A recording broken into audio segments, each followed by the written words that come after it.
Star singer Chinmayi Sripada తరచూ ఏదో ఒక వివాదంతో వార్తల్లో నిలుస్తూనే ఉంటుంది. తాజాగా మరోసారి ఓ వివాదంలో కలుగజేసుకుని చిన్మయికి పెద్ద చిక్కే వచ్చి పడింది. ఇటీవల ప్రముఖ సీనియర్ నటి అన్నపూర్ణమ్మ వ్యాఖ్యలకు కౌంటర్గా ఓ వీడియోను రిలీజ్ చేసింది.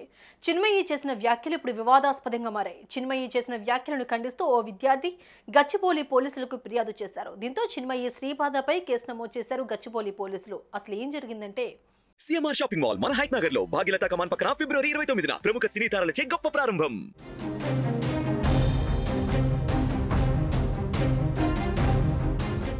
ప్రముఖ స్టార్ సింగర్ చిన్మయి శ్రీపాదపై గచ్చిబౌలి పోలీస్ స్టేషన్లో కేసు నమోదైంది. భారతదేశం గురించి తప్పుగా మాట్లాడినందుకు ఆమెపై హెచ్సియు విద్యార్థి కుమార్ సాగర్ ఫిర్యాదు చేశారు. సీనియర్ నటి అన్నపూర్ణమ్మ ఓ ఇంటర్వ్యూలో మాట్లాడుతూ, అర్ధరాత్రి స్వతంత్రంగా అనగానే ఆ రోజుల్లో ఆడవాళ్లు బయటకు వచ్చేవాళ్ళ, ఆడదానికి స్వాతంత్రం ఎందుకు కావాలి, రాత్రి 12 గంటల తర్వాత ఏం పని ఉంటుంది, ఇప్పుడు ఎక్స్పోజింగ్ ఎక్కువైందని, ఎవరూ మనల్ని ఏమీ అనొద్దు అనుకున్నా అందరూ ఏదో ఒకటి అనేట్లుగా తయారవుతున్నాం, ఎప్పుడూ ఎదుటి వాళ్ళది తప్పు అనకూడదని, మన వైపు కూడా కొంచెం తప్పు ఉంటుందని చెప్పుకొచ్చారు అన్నపూర్ణమ్మ.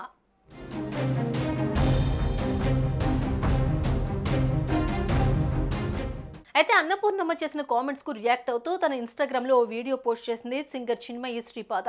తనకు ఫేవరెట్ అనుకున్న వాళ్ళు ఇలా మాట్లాడితే గుండె ముక్కలవుతోందన్నారు. ఆమె చెబుతున్న రూల్స్ ప్రకారం ఆడవాళ్లు చీకటి పడితే బయట తిరగకూడదు, మెడికల్ ఎమర్జెన్సీ ఉన్నా కూడా రాత్రి వేళల్లో ఇంట్లో నుంచి బయటకు రాకూడదు అనడం సరికాదన్నారు. నర్సులు డాక్టర్లుగా పనిచేయకూడదు. ఇలాంటి వారి మాటలు వింటుంటే ఇండియా లాంటి స్టూపిడ్ కంట్రీలో ఆడపిల్లగా ఎందుకు పుట్టామా అనిపిస్తుందంటూ ఘాటుగా స్పందించింది. అర్ధరాత్రి స్వతంత్రంగానే వాళ్ళు బయటకు వచ్చేవాళ్ళు. ఆడవాళ్ళు ఎందుకు స్వతంత్రం కావాలి ఆడదానికి? నీ 12 తర్వాత ఏం పని? ఆఫీసుల్లో ఎక్కువే ఉంటారు. ఎందుకంటే ఇప్పుడు ఎక్స్పోజింగ్ అలా ఉంది. వాడు అనొద్దన్నా కూడా అనేలాగా వెళ్తున్నామే మనం. ఎప్పుడు ఎదుటి వాళ్ళకి తప్పు అనకూడదు. మంది కూడా కొంచెం ఉంటుంది. కరెక్ట్. మన I've been a huge fan of her acting, so ఇటువంటి ideas, opinions ఇస్తుంటే it makes me a little heartbroken. అయ్యో మనకి ఫేవరెట్ అనుకుంటున్నటువంటి ఆర్టిస్ట్ ఇలా మాట్లాడుతుంటే when they have problematic ideas, that dichotomy as to what do we do.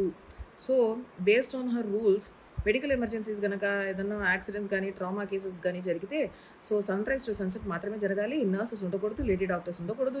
ఈవిడ గారు కానీ ఈవిడ తెలిసినటువంటి ఎవరికైనా మన అందరికీ ఏదైనా మెడికల్ ఎమర్జెన్సీస్ వస్తే లేడీ డాక్టర్స్ అస్సలు ఉండకూడదమ్మా. సన్ రైజ్ టు సన్సెట్ మాత్రమే ఎమర్జెన్సీస్ అన్నీ జరగాలి. ఆ తర్వాత evening 6 PM to 6 AM only మగాళ్ళు మాత్రమే ఉంటారు, even with lady patients. So మనకి బయట ఏం పని? మనకి ఒంట్లో బాగాలేనప్పుడు కూడా మనము హాస్పిటల్లో ఉండకూడదు. 6 AM to 6 PM మాత్రమే మనం ఉండాలి. ఓకే.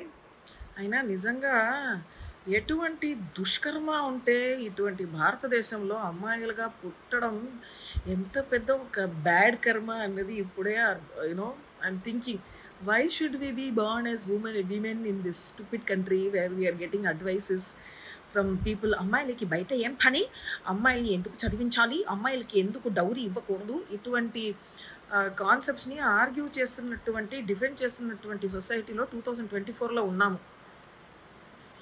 మన కర్మ కాలిందిరో.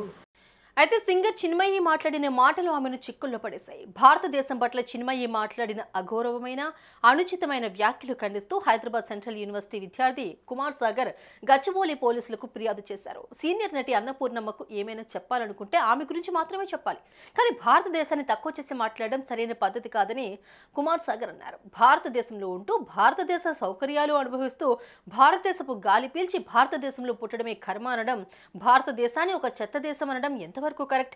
చిన్మయి మాట్లాడిన మాటలు భారతీయుల మనోభావాలు దెబ్బతీసేలా మాట్లాడారు. ఆ వ్యాఖ్యలను ఖండిస్తూ గచ్చిబౌలి పోలీస్ స్టేషన్లో ఫిర్యాదు చేసినట్లు కుమార్ తెలిపారు. సింగర్ చిన్మయి శ్రీపాదపై తగిన చర్యలు తీసుకోవాలంటూ పోలీసులను కోరారు. ఈ ఫిర్యాదుపై స్పందించిన పోలీసులు కేసు నమోదు చేశారు. మరి ఈ విషయంపై సింగర్ చిన్మయి శ్రీపాద ఎలా రియాక్ట్ అవుతారో చూడాలి మరి.